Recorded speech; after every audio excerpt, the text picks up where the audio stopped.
Uma produção Domínio Público Audiolivros de Joe Hill, Pop Art. Narração Jaime Maciel. Olá, eu sou o algoritmo do YouTube. Uma forma de inteligência artificial que analisa o que você gosta ou não de assistir e usa esses dados para escolher quais vídeos devem ser mostrados ou omitidos dos usuários. Notei que o canal Domínio Público Audiolivros está tendo um aumento no número de acessos. Mas como a maioria das pessoas assiste e vai embora sem curtir ou deixar comentários, continuo não sugerindo os vídeos para as pessoas que buscam audiolivros na plataforma. Se você gosta deste tipo de conteúdo e está curtindo o canal, você pode me mostrar isso curtindo, comentando, se tornando um membro do canal e fazendo pequenas contribuições através do botão Valeu. No momento, 55% dos vídeos são assistidos por pessoas que não se inscreveram no canal. Sem inscrições o canal acaba, portanto, considere se inscrever, afinal, leva apenas um segundo e não custa nada. Vou continuar de olho, aproveite o audiolivro. Quando eu tinha 12 anos, meu melhor amigo era inflável. Seu nome era Arthur Root, o que significa que, além de ser inflável, ele também era judeu. Embora durante nossas eventuais conversas sobre vida após a morte, eu não me lembre de ele ter defendido nenhum ponto de vista especificamente judaico. O que mais fazíamos era conversar. Na situação dele, brincadeiras brutas estavam fora de cogitação. E o tema da morte, e do que poderia vir depois dela, surgiu mais de uma vez. Acho que Arthur sabia que teria sorte se sobrevivesse ao ensino médio. Quando o conheci, ele já tinha quase sido morto uma dúzia de vezes, uma para cada ano que vivera. A vida após a morte não lhe saía da cabeça, assim como sua possível inexistência. Quando digo que conversávamos, estou querendo dizer que nós nos comunicávamos, discutíamos, arrasávamos um com o outro, incentivávamos um ao outro. Para ser exato, quem falava era eu. Art não podia falar, ele não tinha boca. Quando tinha alguma coisa a dizer, escrevia. Usava um bloquinho em volta do pescoço, preso a um pedaço de barbante, e carregava lápis de cera no bolso. Fazia os trabalhos do colégio com lápis de cera. Entregava as provas em lápis de cera. Vocês podem imaginar os perigos que um lápis de ponta fina poderia representar para um menino de 120 gramas, feito de plástico e cheio de ar. Acho que um dos motivos de sermos melhores amigos era ele saber escutar tão bem. Eu precisava de alguém para me ouvir. A minha mãe tinha ido embora, e com o meu pai eu não conseguia conversar. Ela fugiu de casa quando eu tinha 3 anos e mandou para o meu pai uma carta confusa da Flórida, falando de manchas de sol, raios gamas, da radiação emitida pelos postes de energia e de como o sinal de nascença no dorso de sua mão direita havia subido pelo seu braço até o ombro. Depois disso, uns 2 cartões postais e mais nada. Meu pai tinha enxaqueca. Durante as tardes ele ficava sentado em frente à TV na sala de estar escura, assistindo a novelas, triste e com os olhos úmidos. Detestava que o incomodassem. Não era possível conversar sobre nada com ele. O simples fato de entrar era um erro. Blá, blá, dizia ele, me interrompendo no meio de uma frase. Minha cabeça está estourando. Você está me matando com esse seu blá, blá, blá. Mas Art gostava de escutar. E, em troca, eu lhe oferecia proteção. As outras crianças sentiam medo de mim. Minha reputação era má. Eu tinha um canivete, e algumas vezes o levava para o colégio e deixava os outros alunos verem. Eles ficavam morrendo de medo. mas a única coisa em que eu enfiava o canivete era a parede do meu quarto. Ficava deitado na cama e arremessava-o no quadro forrado de cortiça para vê-lo se enterrar de ponta ali. Tuc! Um dia, quando Art estava na minha casa, viu as marcas na parede. Eu expliquei, uma coisa puxou outra e, antes de eu perceber, ele estava implorando para tentar. "Qual é o problema?" perguntei a ele. "A sua cabeça está completamente oca? Pode esquecer, nem pensar." E lá veio um lápis de cera alaranjado, cor de terra de Siena. "Então, pelo menos me deixe olhar." Abri o canivete. Ele ficou olhando com os olhos esbugalhados. Na verdade, ele olhava para tudo com os olhos esbugalhados. Os seus olhos eram feitos de um plástico que imitava o vidro, colados à superfície de seu rosto. Ele não conseguia piscar nem nada disso, mas aquele olhar era diferente do seu olhar esbugalhado habitual. Eu podia ver que ele estava realmente fascinado. Ele escreveu: "Vou tomar cuidado, prometo, juro, por favor." Entreguei o canivete a ele. Art pressionou a ponta da lâmina no chão, fazendo-a entrar no cabo. Então apertou o botão e a lâmina tornou a aparecer. Ele estremeceu, com os olhos fixos no canivete em sua mão. Então, de uma hora para outra, arremessou-o contra a parede. É claro que não conseguiu enterrá-lo na cortiça. Isso exige prática, coisa que ele não tinha, e coordenação motora, coisa que, para ser sincero, ele nunca iria ter. O canivete bateu na parede e voltou voando por cima dele. Art saltou tão depressa que parecia que eu estava vendo o fantasma dele fugir de seu corpo. O canivete aterrissou no lugar onde ele estivera e saiu rolando para baixo da minha cama. Puxei Art do teto do quarto com violência. Ele escreveu: "Você tinha razão. Foi uma burrice. Eu sou um fracassado. Um imbecil." "É mesmo", concordei. Mas ele não era nem fracassado, nem imbecil. Meu pai é um fracassado. Os alunos do colégio eram imbecis. Art era diferente. Ele era só coração. Simplesmente queria que alguém gostasse dele. Além disso, posso dizer com toda certeza que ele era a pessoa mais inofensiva que eu jamais conheci na vida. Não apenas seria incapaz de fazer mal a uma mosca, ele não tinha condições de fazer mal a uma mosca.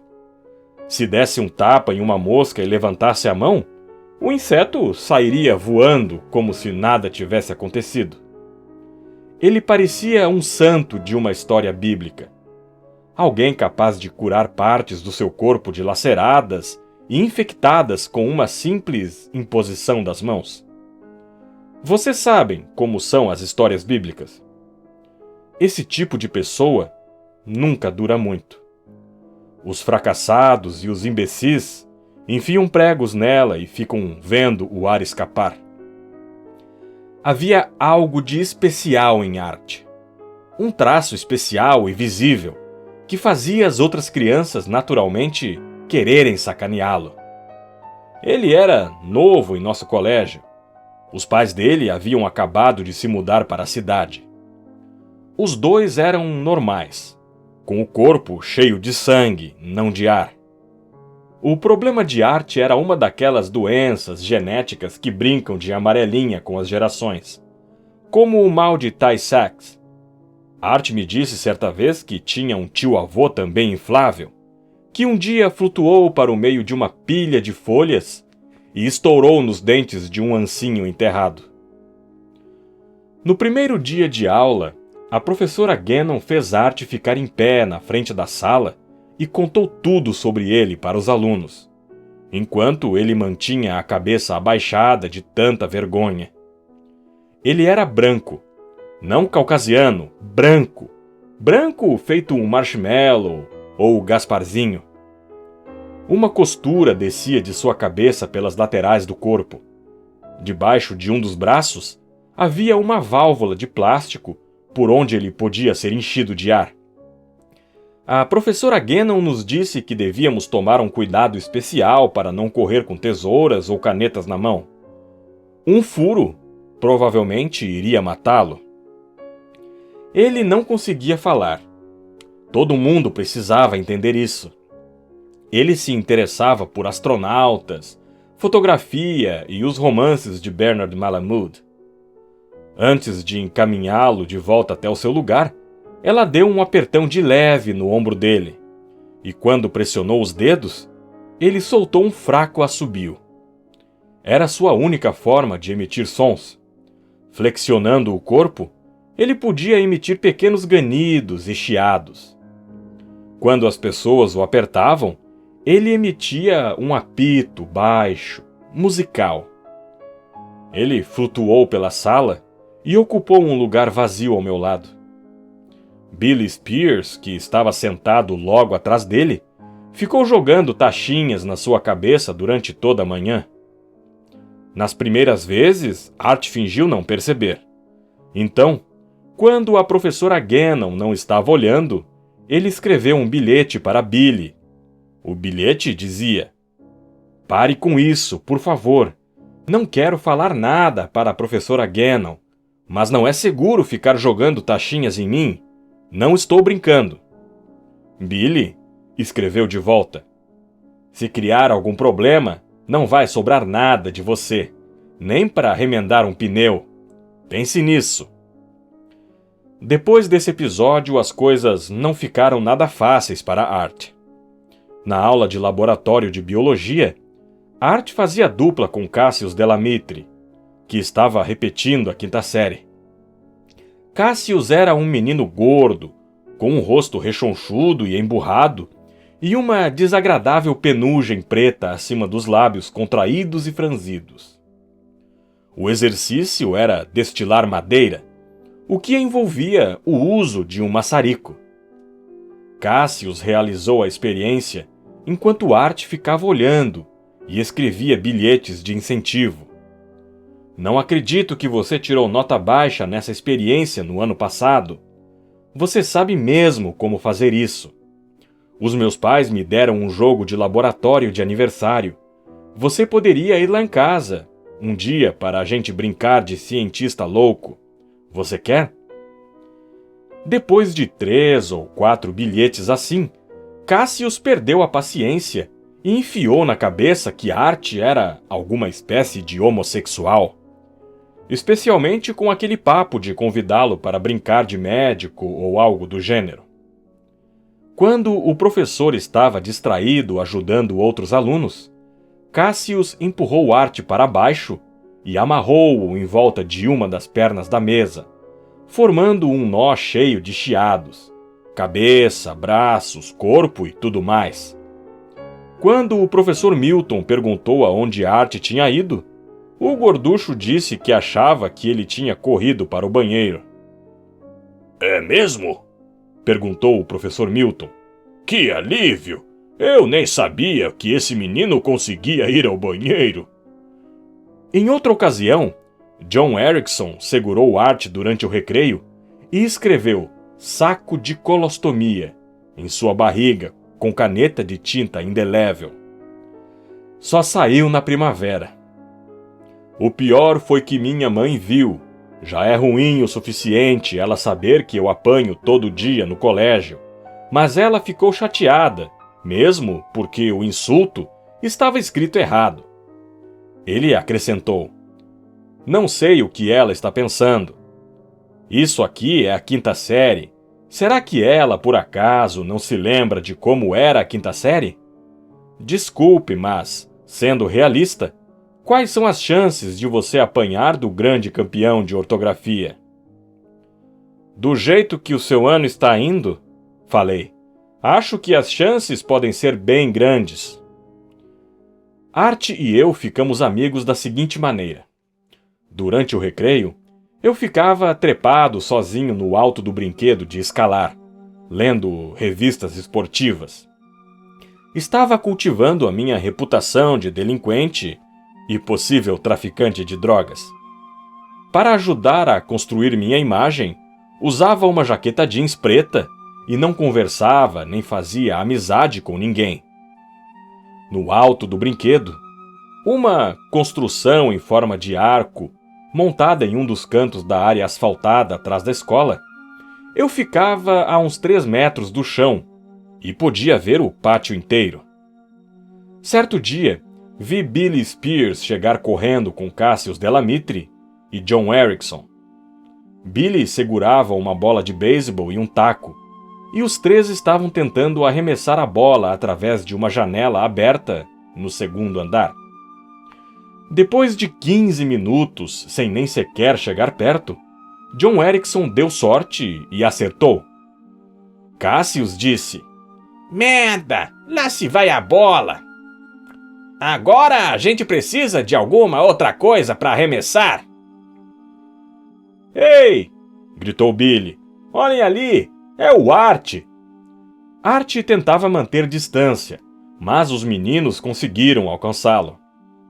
Billy começou a arremessá-lo no ar e a bater nele com o taco para ver até onde conseguia alcançá-lo. A cada tacada, Art produzia um barulho oco de ricochete. Toim! Ele saía voando, depois ficava flutuando um pouquinho, caindo devagar no chão. Assim que seus calcanhares tocavam o solo, ele começava a correr, mas a velocidade não era um dos seus fortes.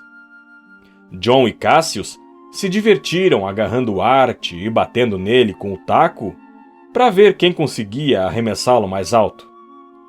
Aos poucos, os 3 foram jogando Art até o canto do pátio onde eu estava. Ele se desvencilhou por tempo suficiente para correr até debaixo das barras de escalar.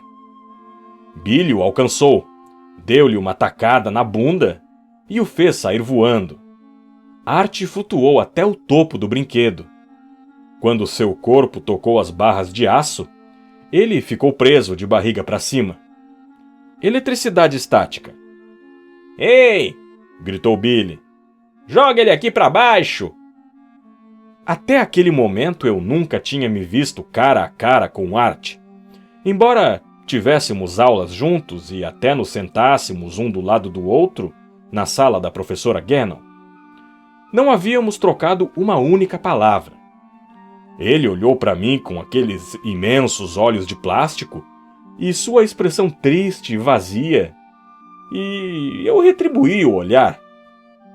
Ele pegou o bloquinho que trazia em volta do pescoço, escreveu um bilhete em verde primavera, rasgou-o e segurou-o para eu ver.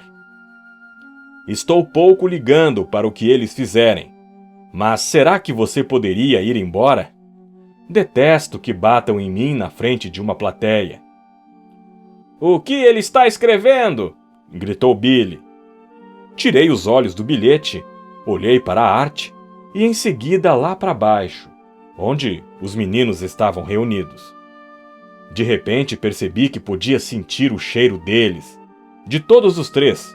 Um cheiro úmido, humano, um fedor de suor azedo. Aquilo me revirou o estômago. "Por que vocês estão chateando ele?" perguntei. "A gente está só gozando da cara dele", respondeu Billy. "Estamos só tentando ver até onde conseguimos arremessar ele", disse Cassius. "Você deveria descer aqui, deveria tentar. A gente vai chutar ele até o telhado do colégio." "Tenho uma ideia mais interessante", falei, pois interessante era uma excelente palavra para se usar quando se queria impressionar outros meninos e fazê-los pensar que você talvez fosse um psicopata débil mental. "Que tal a gente tentar ver se eu consigo chutar a sua bunda gorda até o telhado do colégio?" Qual é o seu problema?" perguntou Billy. "Está naqueles dias?" Agarrei Art e desci do brinquedo. Cassius empalideceu. John Erickson recuou aos tropeções. Segurei Art debaixo de um dos braços, com os pés esticados apontando na direção dos garotos, e a cabeça voltada para o outro lado. "Vocês são os babacas", falei. "Em alguns momentos, simplesmente não dá para fazer piada." E virei as costas. Minha nuca se arrepiou quando pensei no taco de beisebol de Billy me atingindo na cabeça. Mas ele não fez nada e me deixou passar. Saímos para o campo de beisebol e nos sentamos no montinho do arremessador. Art me escreveu um bilhete agradecendo, outro dizendo que eu não precisava ter feito o que fiz, mas que estava feliz por eu ter feito, e um terceiro dizendo que ele me devia uma. Enfiei os 3 bilhetes no bolso depois de ler, sem saber o motivo. Naquela noite, sozinho no quarto, tirei do bolso uma bola de papel amassado do tamanho de um limão. Separei cada bilhete, estiquei em cima da cama e li todos os 3 outra vez. Não havia nenhum motivo para não jogá-los fora, mas eu não o fiz e, pelo contrário, comecei uma coleção. Era como se alguma parte de mim soubesse, já naquela época, que talvez eu fosse querer guardar alguma coisa que lembrasse Art depois de ele ir embora. Juntei centenas desses bilhetes ao longo do ano seguinte, alguns com poucas palavras, outros verdadeiros manifestos de 6 páginas. Ainda tenho a maioria deles, desde o primeiro bilhete que me entregou, o que começa com "Estou pouco ligando para o que eles fizerem", até o último, que termina assim: "Quero ver se é verdade, se o céu se abre lá em cima." No início, meu pai não gostou de Art, mas depois de conhecê-lo melhor, passou a detestá-lo de verdade. "Por que ele está sempre andando desse jeito esquisito?" perguntou meu pai. "Ele é bicha, por acaso?" "Não, pai, ele é inflável." "Bom, ele se comporta feito uma bicha", disse ele. "Espero que você não esteja de viadagem com ele lá no seu quarto." Art tentou fazer meu pai gostar dele. Tentou construir um relacionamento. Mas as coisas que ele fazia eram mal interpretadas. As frases que ele dizia eram mal compreendidas. Meu pai, certa vez, comentou alguma coisa sobre um filme de que gostava. Art escreveu-lhe um bilhete dizendo que o livro era ainda melhor. "Ele acha que eu sou um analfabeto?" disse meu pai assim que Art foi embora. Em outra ocasião, Art reparou na pilha de pneus velhos guardado na nossa garagem e falou com meu pai sobre um programa de reciclagem, que se você levasse seus pneus velhos, ganhava 20% de desconto em pneus novos da Goodyear. "Ele acha que nós somos uns pobretões?" reclamou meu pai, antes mesmo de Art estar longe o suficiente para não escutá-lo. "Enxerido de meia tigela." Um dia, Art e eu chegamos do colégio e encontramos meu pai em frente à TV com um pitbull deitado a seus pés. O cachorro se projetou do chão, latindo histericamente, e foi direto para cima de Art. Suas unhas fizeram um barulho escorregadio e estridente ao deslizarem sobre o peito de plástico de Art, que se apoiou em um dos meus ombros e projetou-se no ar. Ele realmente sabia pular quando precisava. Agarrou-se ao ventilador de teto desligado e ficou se segurando nas pás enquanto o pitbull latia e pulava no chão. "Que diabos é isso?" perguntei. "O cachorro da casa", disse meu pai. "Como você sempre quis." "Eu nunca quis um cachorro que tentasse comer os meus amigos." "Desça do ventilador, Art. Isso não foi feito para você se pendurar." "Isso não é um cachorro", falei. "É um liquidificador peludo." "Escute, você quer dar um nome para ele ou dou eu?" perguntou o papai.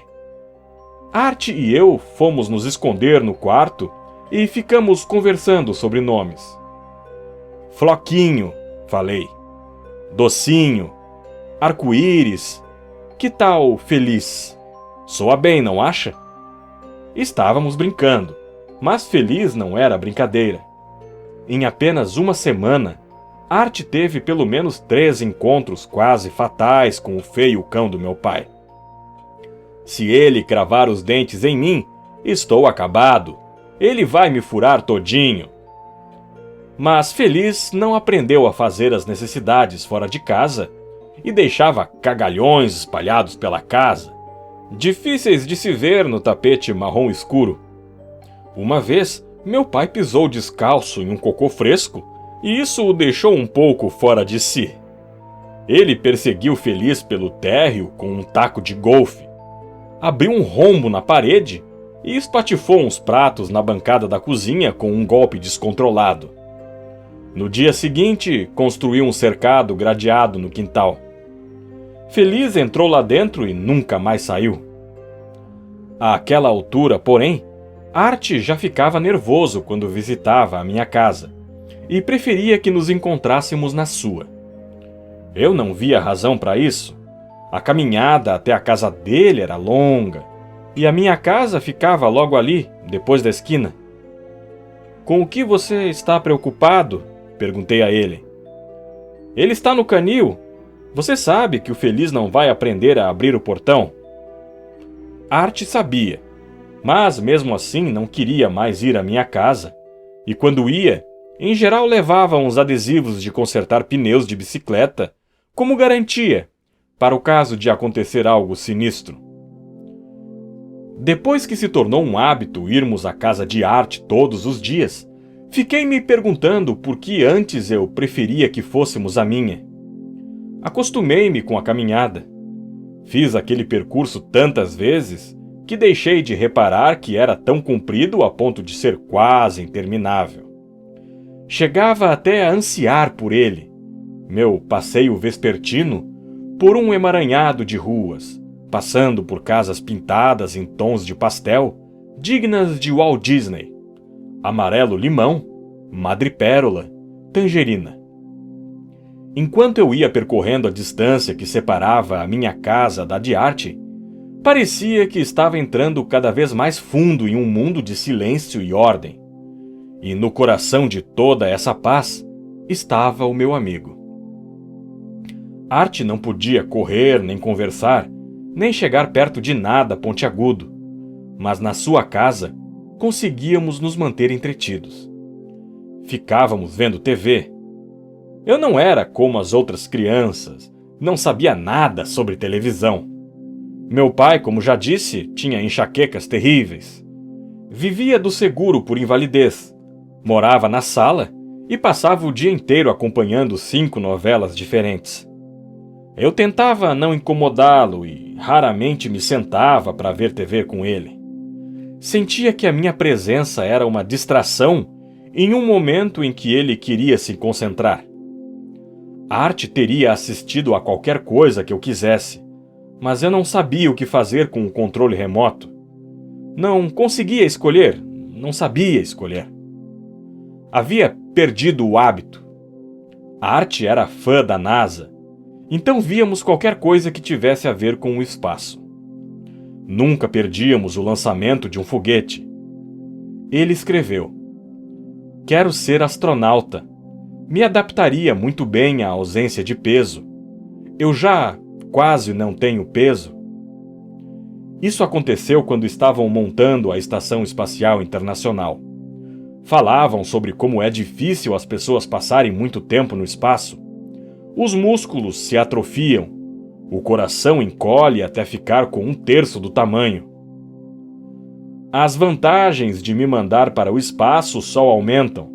Eu não tenho músculos para atrofiar, não tenho coração para encolher. Estou dizendo, eu sou o astronauta ideal.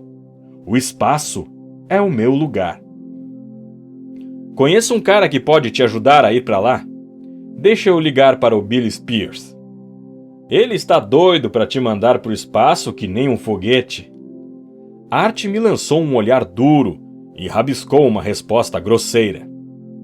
Nem sempre era possível ficar deitado na frente da telinha na casa de Art. Seu pai era professor de música, e dava aulas para crianças pequenas no piano de cauda que ficava na sala perto da televisão. Se ele tivesse de dar uma aula, precisávamos arrumar outra coisa para fazer.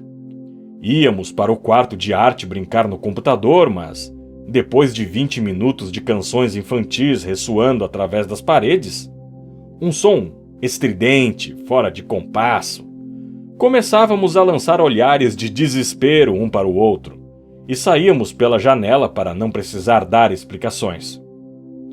Os pais de Art tinham talento para a música. A mãe dele era violoncelista. Queriam que Art tivesse estudado música, mas isso só trouxera fracasso e decepção desde o início.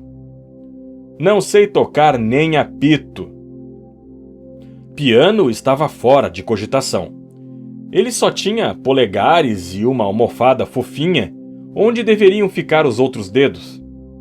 Com mãos assim, precisou de anos de trabalho com um professor particular somente para aprender a escrever de forma legível com um lápis de cera. Por motivos evidentes, instrumentos de sopro também estavam fora de questão. Art não tinha pulmões, nem respirava. Tentou aprender a tocar percussão, mas não conseguia bater com força suficiente nos instrumentos. Sua mãe comprou-lhe uma câmera digital. Faça música com cores, disse ela. Crie melodias com luz. A senhora Roth estava sempre dizendo coisas assim. Falava sobre unicidade, sobre a elegância das árvores, sobre as pessoas não se sentirem gratas pelo cheiro de grama cortada. Art me disse que, quando eu não estava por perto, ela fazia perguntas a meu respeito. Ficava preocupada por eu não ter uma válvula de escape saudável para o meu lado criativo. Dizia que eu precisava de alguma coisa para alimentar meu eu interior. Comprou-me um livro de origami e nem era meu aniversário. Eu não sabia que o meu eu interior estava com fome, falei para Art. É porque ele já morreu de inanição. Ela ficou alarmada ao descobrir que eu não tinha nenhum tipo de religião. Meu pai não me levava à igreja nem me mandava para o catecismo. Dizia que a religião era um engodo. A senhora Roth era educada demais para fazer qualquer comentário comigo a respeito do meu pai, mas fazia com Art, e Art contava para mim. Disse a ele que, caso meu pai negligenciasse o cuidado com meu corpo do mesmo jeito que negligenciava o cuidado com meu espírito, ele seria preso e eu ia parar em uma família adotiva. Também disse a Art que, se eu fosse parar em uma família adotiva, ela própria iria me adotar, e eu poderia dormir no quarto de hóspedes. Eu a amava, e sentia meu coração disparar sempre que ela me perguntava se eu queria um copo de limonada. Teria feito qualquer coisa que ela pedisse. A sua mãe é uma idiota, falei para Art. Uma retardada completa. E espero que você saiba disso. Não existe nenhuma unicidade. É cada um por si. Qualquer pessoa que pense que nós somos todos irmãos acaba sentada debaixo da bunda gorda do Cassius Delamitre no recreio, cheirando a cueca dele. A senhora Ruth queria me levar à sinagoga. Não para me converter, somente como uma experiência educativa. Uma exposição a outras culturas, essas coisas. Mas o pai de Art jogou-lhe um balde de água fria, dizendo, nem pensar, isso não é problema nosso. Ficou maluca? Ela havia colado um adesivo no carro com a estrela de Davi e a palavra orgulho, escrita ao lado arrematada por um grande ponto de exclamação. Então, Art, disse em outra ocasião, eu tenho uma pergunta judaica para te fazer. Você e sua família são judeus da pesada, não é? Não sei se eu descreveria a gente exatamente como da pesada. Na verdade, a gente é bem relaxado, mas vai à sinagoga e respeita os feriados, esse tipo de coisas. Eu achei que os judeus tivessem de cortar o pinto. falei segurando minhas partes. Em nome da fé, então me diga. Mas Art já estava escrevendo. Não, no meu caso eu me livrei dessa. Os meus pais eram amigos de um rabino moderno. Conversaram com ele sobre isso logo que eu nasci, só para descobrir qual era a posição oficial. E o que foi que ele disse? Disse que a posição oficial era abrir uma exceção para qualquer pessoa que fosse de fato explodir durante a circuncisão. Meus pais acharam que ele estivesse brincando, mas depois a minha mãe fez umas pesquisas. Com base no que ela descobriu, parece que eu estou numa boa. Talmudicamente falando. Mamãe disse que o prepúcio tem de ser de pele. Se não for, não precisa ser cortado. Que engraçado, falei. Eu sempre achei que a sua mãe não conhecesse um pau. Mas agora está parecendo que ela conhece, sim. É especialista até. Ei, se ela algum dia quiser fazer mais pesquisas, eu tenho um espécime diferente para ela examinar. E Art escreveu que ela iria precisar trazer um microscópio. E eu disse que ela iria precisar recuar alguns metros quando eu abrisse a braguilha. E coisa e tal. Eu nem preciso contar, vocês devem imaginar o resto da conversa. Sempre que tinha uma oportunidade, eu sacaneava a Art por causa de sua mãe. Não conseguia evitar. Começava a falar na hora em que ela saía da sala, sussurrando que, para uma velha, ela ainda tinha uma bunda bem legal. E perguntava o que Art iria pensar se o seu pai morresse e eu me casasse com ela. Art, por sua vez, nunca fez nenhuma piada sobre o meu pai. Se alguma vez ele quisesse me provocar, zombava da forma como eu lambia os dedos depois de comer, ou de como eu nem sempre usava as duas meias iguais. Não é difícil entender por que Art nunca jogou meu pai na minha cara, do mesmo jeito que eu o enchia em relação à sua mãe. Quando o seu melhor amigo é feio, quero dizer, feio mesmo, deformado, você não fica fazendo piadas sobre espelhos quebrados? Em uma amizade, especialmente uma amizade entre dois garotos, você tem permissão para causar uma determinada quantidade de dor. Isso é até esperado, mas não pode causar nenhum ferimento grave. Nunca, em circunstância alguma, deve deixar feridas que irão resultar em cicatrizes permanentes. A casa de Arthur também era onde geralmente fazíamos o dever de casa. No início da noite íamos para o seu quarto estudar. A essa altura, seu pai já tinha terminado as aulas, então não havia nenhum plim-plim vindo da sala ao lado para nos distrair. Eu gostava de estudar no quarto de Art. Gostava do silêncio e de estar em um lugar cercado de livros. Art tinha prateleiras e mais prateleiras de livros. Eu achava legais as nossas sessões de estudo, mas elas me deixavam preocupado. Era durante esses encontros, cercados por toda aquela imobilidade tranquila, que Art tinha mais probabilidade de dizer alguma coisa sobre a morte. Eu sempre tentava controlar as nossas conversas, mas Art era astuto e conseguia incluir a morte em qualquer tema. Um árabe inventou o conceito do número 0, falei. Não é estranho? Alguém teve que pensar no 0.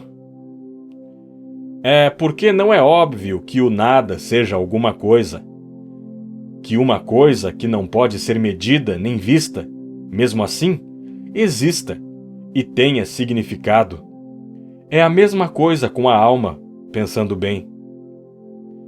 Verdadeiro ou falso? Disse, em outra ocasião, quando estávamos estudando para uma prova de ciências.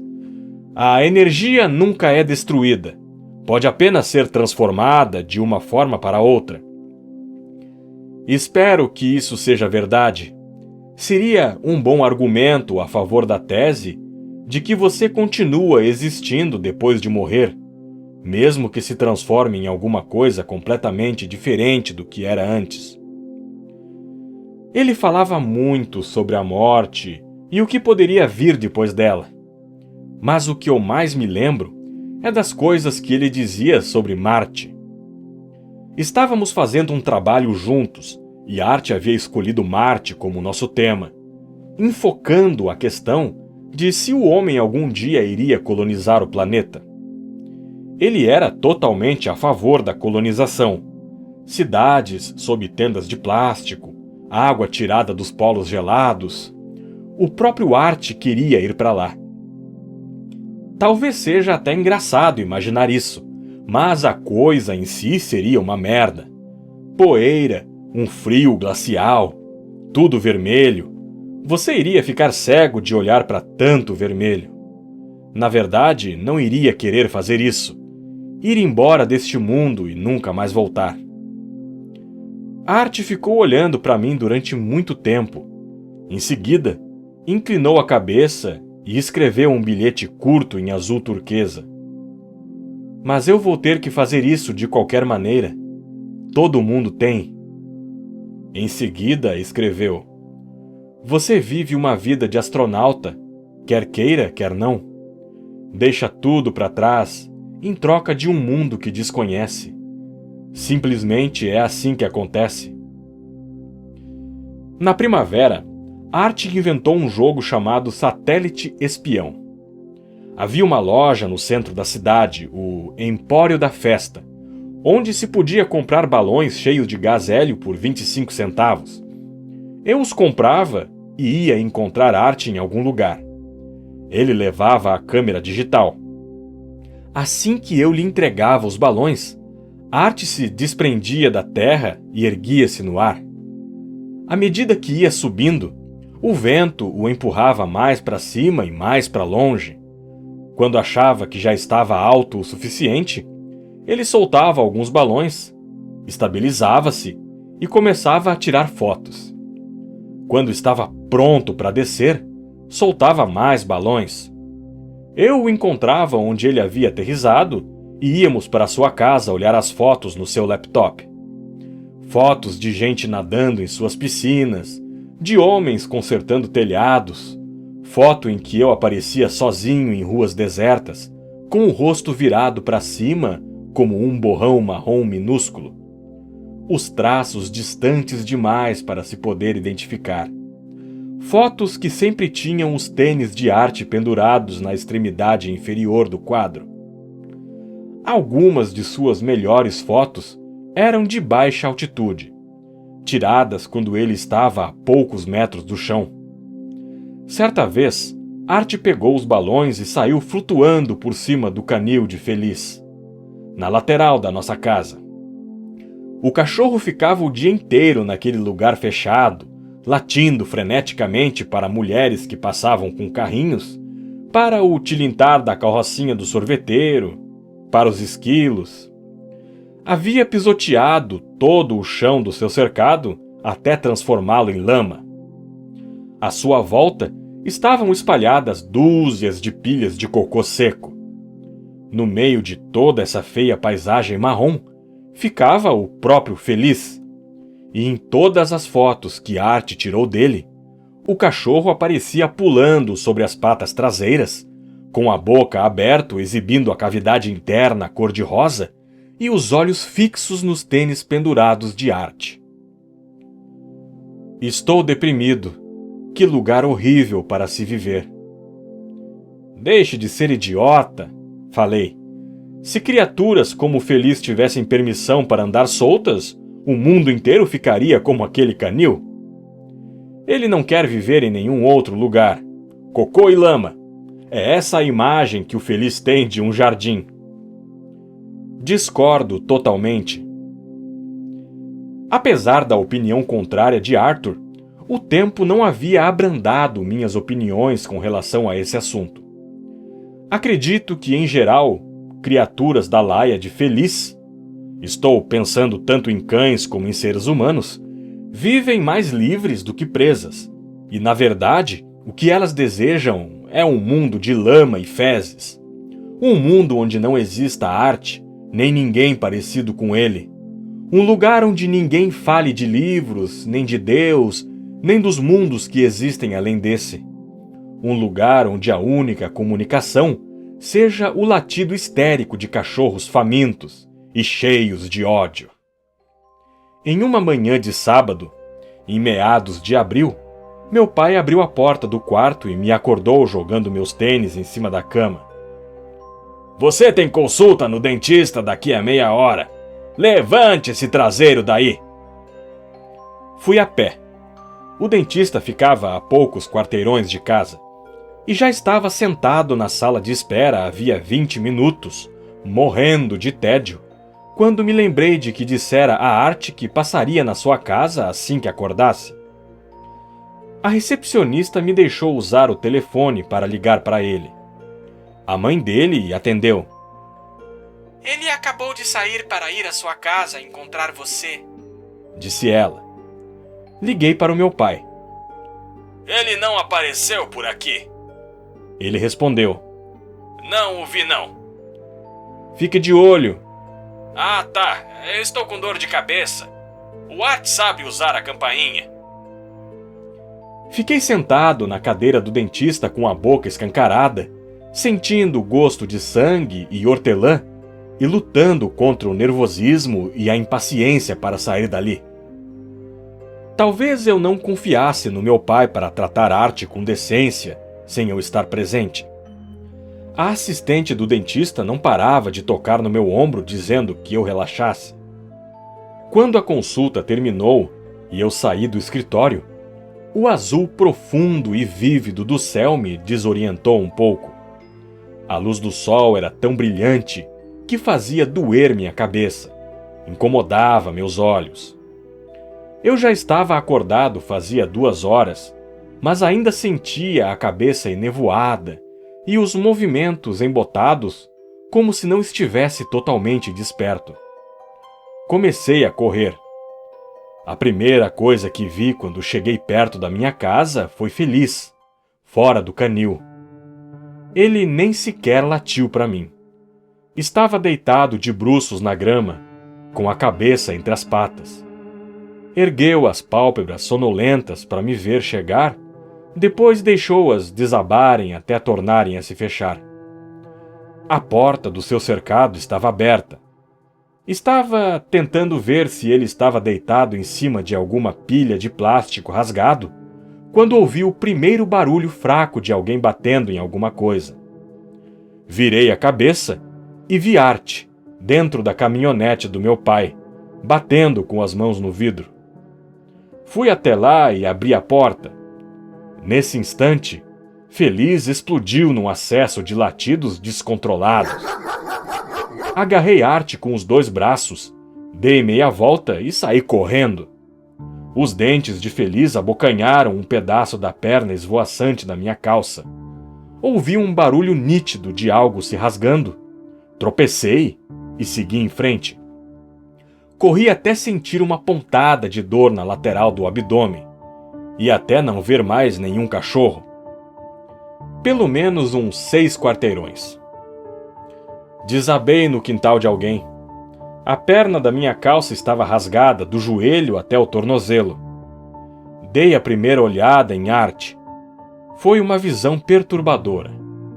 Eu estava tão ofegante que tudo o que consegui emitir foi um ganido débil, apagado, do tipo que ele estava sempre soltando. O seu corpo havia perdido a brancura de marshmallow. Agora estava mais escuro, marrom dourado, o que lhe dava um aspecto de um marshmallow ligeiramente tostado. Ele parecia ter esvaziado até mais ou menos metade do seu tamanho habitual. O queixo estava caído para a frente do corpo. Ele não conseguia manter a cabeça erguida. A Art estava atravessando o nosso gramado quando Feliz rompeu de seu esconderijo debaixo da cerca. Nesse primeiro instante crucial, Art viu que nunca iria conseguir correr mais do que o cachorro da família. Qualquer tentativa de fazer isso iria deixá-lo com o traseiro cheio de furos fatais. Então, em vez disso, ele pulou para dentro da caminhonete e bateu a porta. As janelas eram automáticas. Não havia como abri-las. Se Art tentasse abrir qualquer porta, Feliz tentava enfiar a boca lá dentro para mordê-lo. Fora do carro, a temperatura era de 21 graus, e do lado de dentro era de quase 40. Art ficou olhando, desolado, enquanto Feliz se aboletava no gramado ao lado da caminhonete para esperar. Art ficou sentado. Feliz não saiu do lugar. Cortadores de grama zumbiam ao longe. A manhã foi passando. Com o tempo, Art começou a murchar com o calor. Sentiu-se mal, tonto. Sua pele de plástico começou a colar nos assentos. Aí você apareceu, bem a tempo. Você salvou a minha vida. Mas meus olhos se enevoaram e as lágrimas escorreram pelo meu rosto, molhando o seu bilhete. Eu não havia chegado a tempo. Não mesmo. Art nunca mais foi o mesmo depois disso. Sua pele conservou uma cor amarelada e ele desenvolveu um problema de esvaziamento crônico. Seus pais o enchiam de ar e durante algum tempo ele ficava bem, com o corpo cheio de oxigênio, mas dali a pouco tornava a ficar vazio e murcho. O médico deu uma olhada nele e disse a seus pais que não adiantassem mais a ida à Disney. Eu também nunca mais fui o mesmo. Estava infeliz. Não conseguia comer, sofria com dores de estômago inesperadas, estava sempre taciturno e carrancudo. "Tire essa expressão da cara", disse meu pai certa noite durante o jantar. "A vida continua. Encare os fatos." Eu estava encarando os fatos. Sabia que o portão do canil de Feliz não abria sozinho.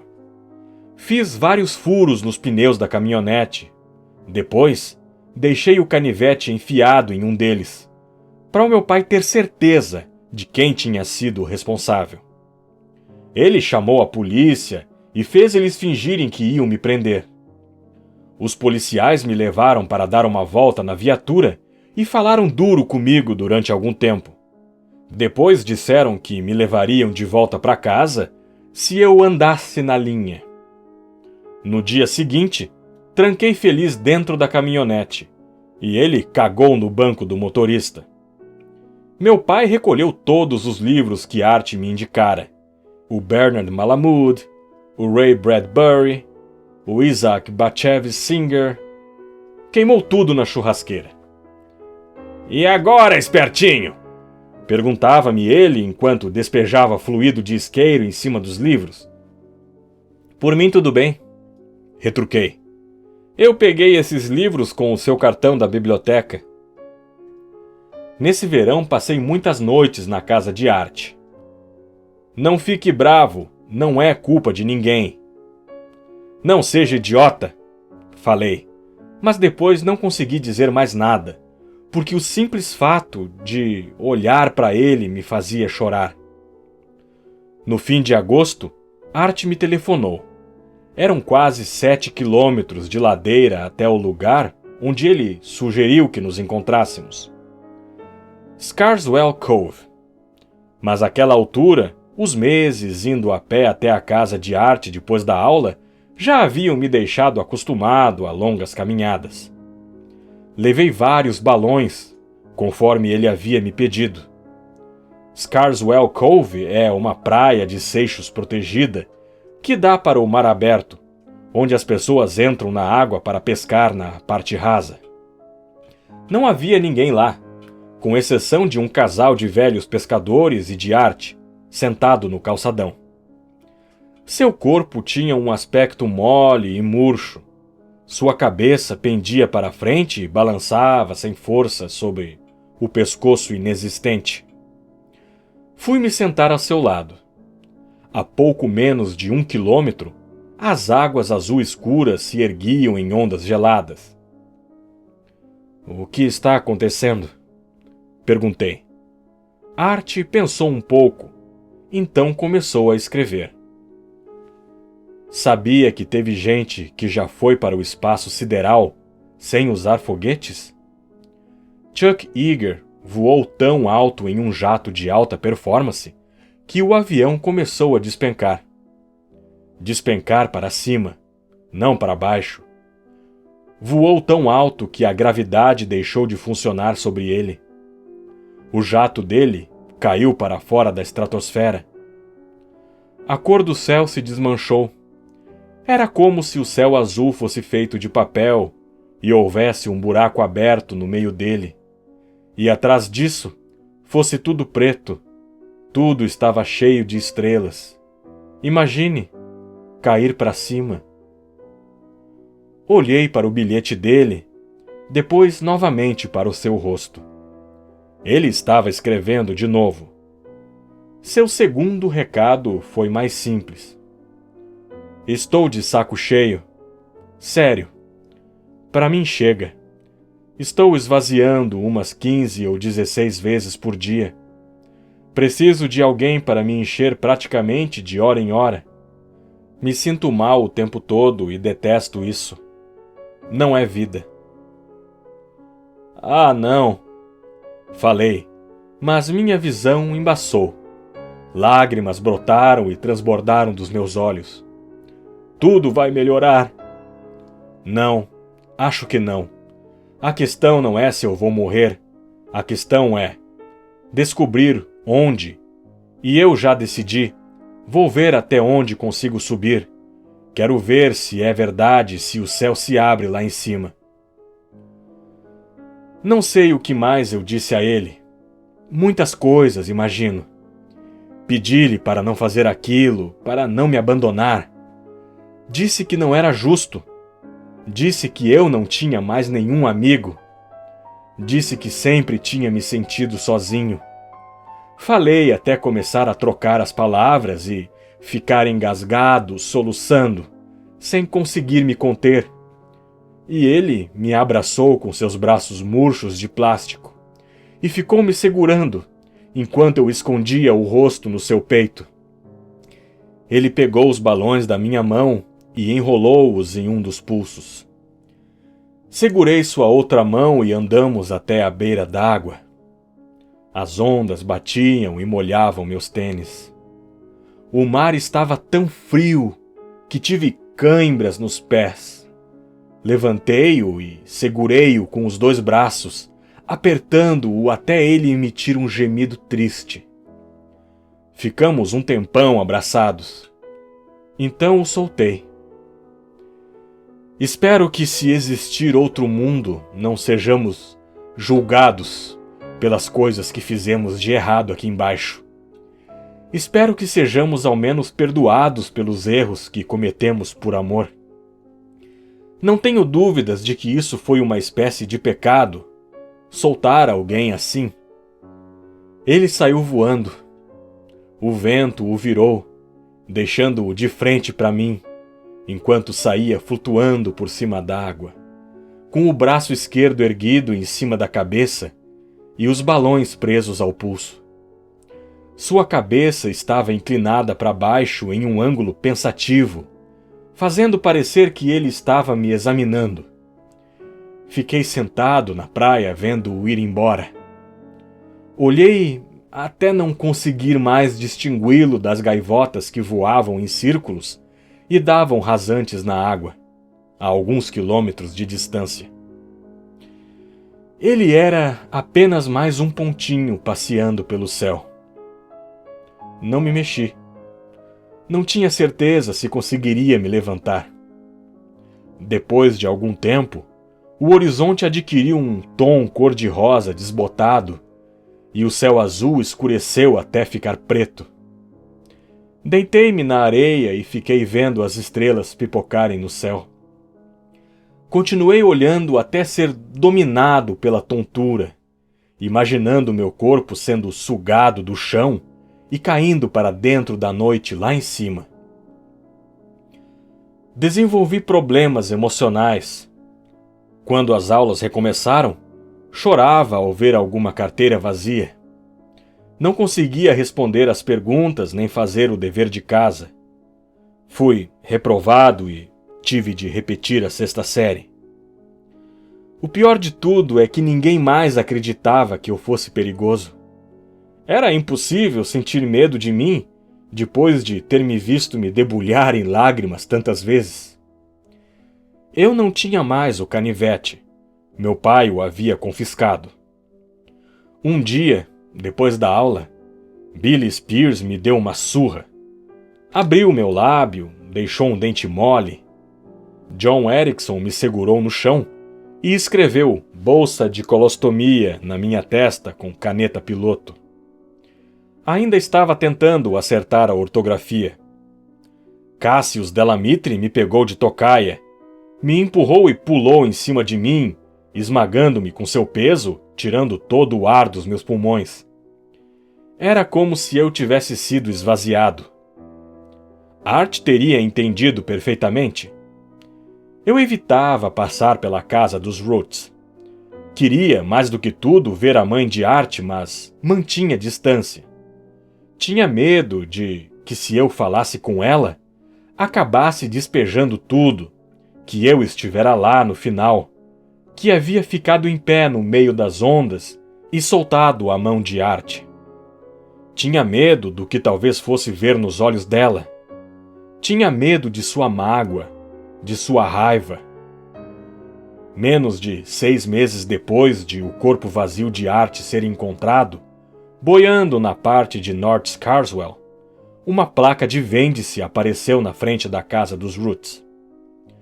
Nunca mais vi nem seu pai nem sua mãe. A senhora Root me mandava cartas de vez em quando, perguntando como eu havia passado, mas eu nunca respondia. No final das cartas, ela sempre escrevia, com amor. Comecei a praticar atletismo no ensino médio e me destaquei no salto com vara.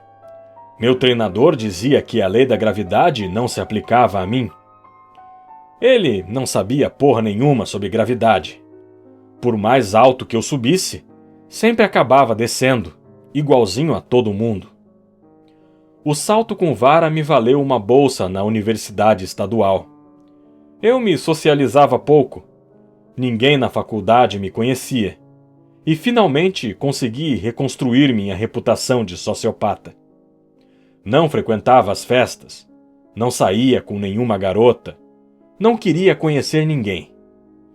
Certa manhã eu estava atravessando o campus e vi uma menina novinha vindo na minha direção, com os cabelos tão pretos que tinham o brilho frio e azul do petróleo. Estava usando um suéter grosso e uma saia na altura do tornozelo. Um traje bem pouco sexy, mas mesmo assim dava para ver que tinha um corpo lindo, quadris estreitos, seios altos e cheios. Seus olhos eram de vidro azul, sempre abertos, e sua pele era branca como a de Art. Era a primeira vez que eu via uma pessoa inflável desde que Art saíra flutuando nos balões. Um garoto que vinha atrás de mim assobiou para ela. Eu dei um passo para o lado e, quando ele passou, estiquei a perna para ele cair e vi seus livros voarem para tudo quanto é lado. Você é algum tipo de psicopata? Guinchou ele. Sou, respondi. Exatamente. O nome dela era Ruth Goldman. Tinha um remendo de borracha redondo no calcanhar de um dos pés, de quando pisara em um caco de vidro ainda menina, e um remendo quadrado, um pouco maior no ombro esquerdo, onde um galho pontiagudo a havia furado num dia de vento.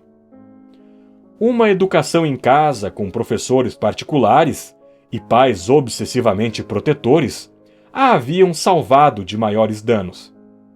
Ambos fazíamos letras. Seu escritor preferido era Kafka, porque ele compreendia o absurdo. O meu preferido era Malamud, porque ele compreendia a solidão. Nós nos casamos no mesmo ano de nossa formatura. Embora eu permaneça cético em relação à vida eterna, converti-me ao judaísmo sem qualquer pressão da parte dela, cedendo finalmente ao desejo de ter alguma conversa sobre espiritualidade na minha vida. Será que se pode chamar isso realmente de conversão? De toda forma, o nosso casamento foi uma cerimônia judaica, com vidro debaixo de uma toalha branca, esmigalhado pelo salto da bota. Certa tarde, contei a ela sobre arte. Que história mais triste! Eu sinto muito. Ela escreveu isso com um lápis de cera e pôs a mão por cima da minha. O que houve? Ele ficou sem ar? Não. Ficou sem céu. Respondi. Fim.